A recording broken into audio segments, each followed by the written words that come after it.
What up, dudes? It's Gaz, and welcome to the Warframe video.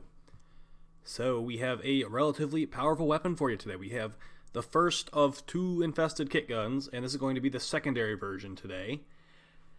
And I actually need to check and remember what this thing's actually called, because they just like to pick random names. Alright, we've got the Sporelacer. This is going to be the explosive Kitgun that came out with Deimos Arcana. The other one's a beam weapon, and we're going to be going with the parts which are going to be Sporelacer, Splat, and Haymaker. That is the maximum damage, maximum critical chance, and critical damage version. So this is as hard as hitting as it can be.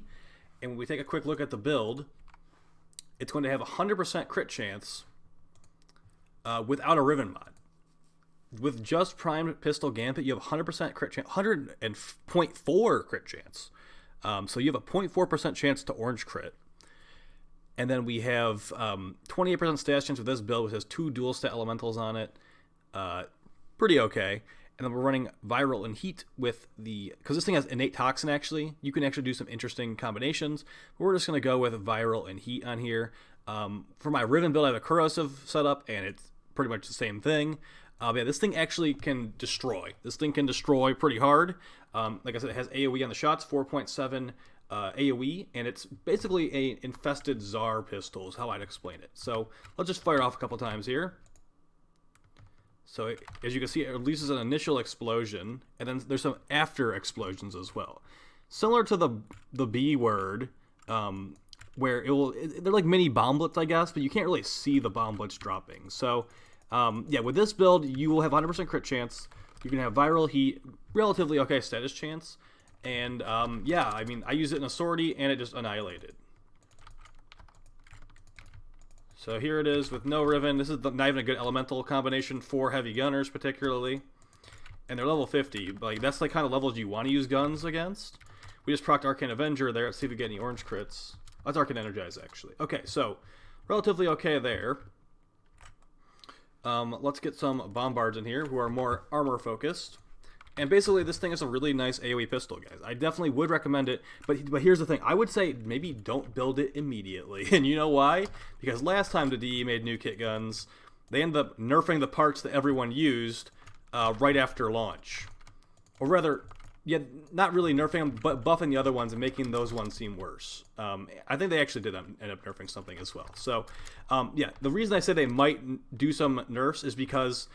they also added some other infested Kitgun parts. We have the grip here, the Ulnaris, and I think there's a loader or something as well. But these grips and loaders are trash. So that's why I think they might end up buffing them, because they're not worth using right now. That one's got lower stats. It has a little bit higher status chance, but it's got 3.1 second reload. 2.9 reload on the other one. So, yeah, the old Kitgun parts are still the best ones. That's what I'm saying, like... It's good, but it's not worth wasting, or rather using 5 form on it like I did, I'd say. And we'll do a separate video on the primary version, which I think is slightly different. I think it's full auto. It probably uses like it might use shotgun mods. We'll see.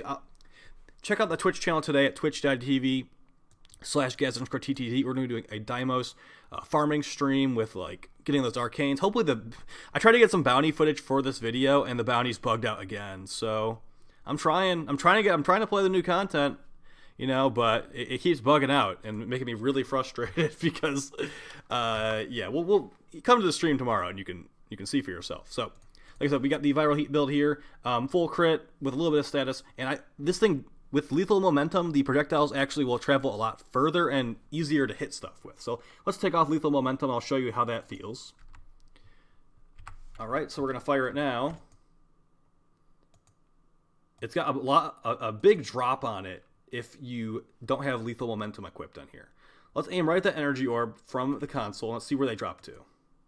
So as you see, I aimed right at the energy orb. It fell like to the middle of the ramp. Now let's put lethal momentum back on.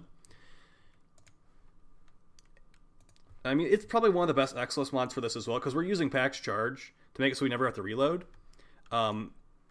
Potentially some of these residual arcanes will be worth using, but we'll have to see. I'm not holding my breath on that. And then as far as getting headshot kills with this thing, you can do it, but it's more of an AoE gun. Now let's aim right at the energy orb again. Let's see where they drop to with lethal momentum. a little bit further. It's definitely noticeable. So, as you saw right there, one of the multi-shot projectiles hit the energy orb. So it does make a difference, especially when you're jumping around and stuff. It makes the bullets get there faster. I do highly recommend lethal momentum on this thing. But like if you don't want to put another extra form to fit it on there, I totally understand. So yeah, so just like I said, this thing does have Rivens as well, and the Rivens are very low stats right now with 0.5 disposition. The Rivens don't get any lower than this, so potentially it could get buffed in the future. So we've got Sporelacer Critadex with critical chance, stash chance, and minus puncture. As you see on this weapon, has no puncture, so this is a free negative. I love when they do that. So let's just quickly fire that off, and then we'll jump into a mission. I'm just going to show sortie gameplay because, you know, I tried to do a okay, we already said that. I tried to do a bounty and a bug out. Okay, let's do some gunners and bombards, and this thing can also red crit with a ribbon. So let's do that, and we'll get some gunners if we can even find them. There they are, and we'll do it with the ribbon. This is 133% crit chance with primed pistol gambit and the ribbon. So there is some orange crits right there. As you see, like, we're never having to actually reload, and fire rate feels fine for how much this, because this thing will kill most enemies in one hit. Honestly, like, now that the steel path is not very important, I'm starting to use guns more because, you know, melee was the way to do it on the steel path. And I mean, I guess you can farm. Okay, we already have Avenger equipped. Let's put the Adarza Kavat on, and we will be able to red crit this thing. So let's get them both procced. Where is the Adarza Kavat? There we go. So we'll get 60% crit chance from this thing, and then 45% chance from Avenger. And like I said, this gun is not really meant for killing level 180 enemies. It's more of like a mid-level AoE one-shotter gun. There you go. Red crits with a Riven. And it will only go up from here if they ever buff the Rivens for this thing, which I do see them doing, honestly. 0.5 dispo is an insult, so, you know, they potentially could buff it. Now that Adarza Kavat buff is gone, we are not red critting. We're just getting very consistent orange crits and a little bit of a yellow crit here and there. So let's hop into some gameplay.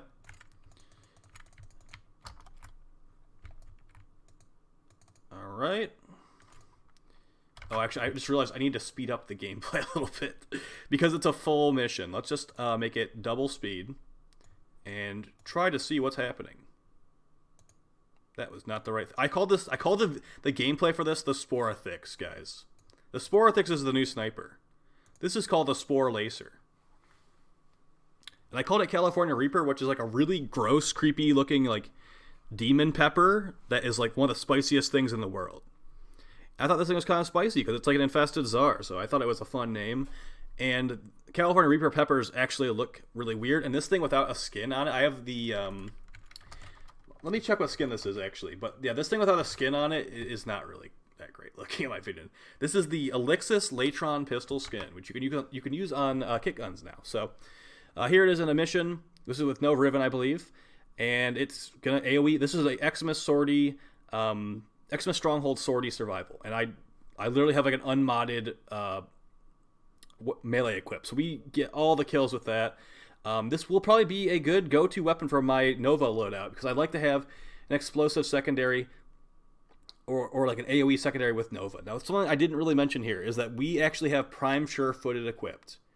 I really think they should make Prime Sure-Footed come from Borrow, because it requires like what, 300, 400 days logged in to get Prime Sure-Footed, and it's such a staple with how these, like the previous video we did on staggers. Staggers are super annoying in this game, self-staggers, and Prime Sure-Footed completely removes those when you're using that mod. So yeah, if you don't have Prime Sure-Footed, you will not be using this weapon the way I am. So that is something to keep in mind, guys. Handspring is also usable, but you still get staggered. This is like a yes/no check for staggers. With Prime Sure-Footed, it is a no. Okay, so yeah. Hopefully you found this helpful. I don't really think this would be a good CO proc. Maybe like potentially an okay CO proc if you went full status, because you can go full status on this thing. They do have an 8 toxin. The AoE is like 4.7. Oh, you know what? Hey, while we're at it, hey, you stayed around this long in the video. Thank you. Thank you for watching the entire video. Here's a little treat for you. Well, when these mods come out, maybe this thing will be even better, huh? Primed Fulmination and Primed Firestorm. That means, well, if you don't know what those mods do, they basically increase the AoE of explosive weapons. So for Prime Fulmination, let me just check right now. How big is it with normal Fulmination? We can expect the stat to be twice as high. Alright, Fulmination. It goes from 4.7 to 5.83. So I'd say expect this to have roughly a 7-meter explosion range once primed Fulmination comes out. When those mods come out, the thing is, you have to think they're actually worth slotting is the problem, because they're not Exilus mods. And they don't actually directly increase your damage or your quality of life. It's just, I guess it is kind of like quality of life, but it just makes the explosion bigger pretty much. And as far as damage fall off on this thing, it has 50% damage fall off from the initial point of impact. So those mods actually, we'll have to see how they end up shaking up. I'm more interested in them than Primed Pack Leader, I'll tell you that much. So yeah, hopefully you guys found this helpful. Like I said, I think it is really good, but I'm very wary of advising anyone to build this because of how bad those other infested Kitgun parts are. Not the chamber, the grip and the loaders. I'm cautious to recommend it because they might end up buffing those, and then this wouldn't be one of the best ways to do it if they end up nerfing this. I don't think they'd nerf it, but they would at least buff those ones. So if they do buff them, keep an eye on the channel. I'll definitely make a revised version of this if that does come out, and then of course keep an eye out on all the stuff on the channel. We'll be farming stuff today for those infested Kitgun Arcanes and yada yada yada. You know how it is on this channel, guys. We cover pretty much everything involving Warframe, and we are very passionate about it. And no, I don't think the game is dying, but I think the game needs a little bit of help. And I think that D needs to basically go back to the way they were, if that makes any sense to anyone. I didn't really explain much of it, but there you go. I'll talk to you guys next time. Take it easy. Peace.